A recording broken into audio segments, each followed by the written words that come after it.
As you've heard me mention in other videos, value is perceived, not absolute.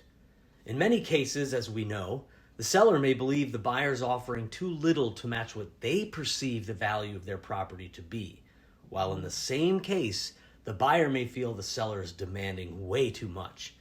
This gap in the perception of value is called the endowment effect.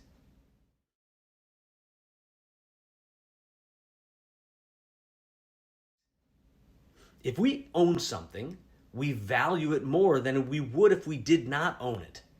Our very ownership adds value to us. This is certainly true when it comes to real estate, given the intangible value of time, memories, repairs, celebrations, mourning, or simple routines. In fact, studies have shown that people randomly given a good believe it's objectively better or of greater value than do people to whom that same good was not given. Because this ownership value is perceived by only one side in any negotiation, it can cause friction, positional bargaining, or entrenchment, which may result in both parties walking away in spite of their own best interest. Traditionally, the endowment effect has been explained as a byproduct of loss aversion. When we are buyers, not owning the good is the status quo, so acquiring the good is a gain. When we are sellers, owning the good is the status quo, so giving it up is a loss.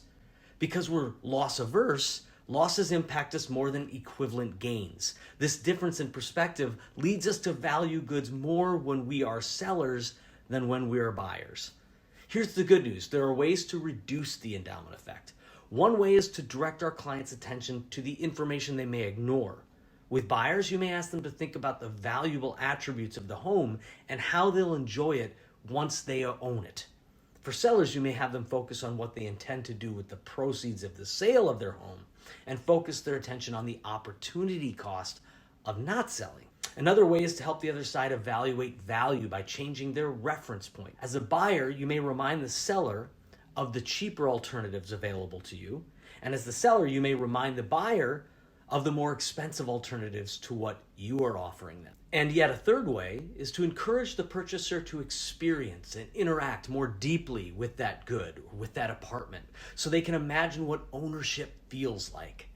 The more they touch it, feel it, sit in it, walk through it, meet the neighbors, or create initial memories, the more they will start to feel their own endowment effect before it's even theirs. Bottom line, being aware of the influence of the endowment effect can help us understand better the differences in perceived value and allow us to use strategies to diffuse it and increase the likelihood of coming to a win-win agreement and a satisfactory deal. I'm Eric the Expert. Follow me for more valuable content on negotiation and building your business through knowledge, expertise, skill, and trust. Your clients will thank you for it.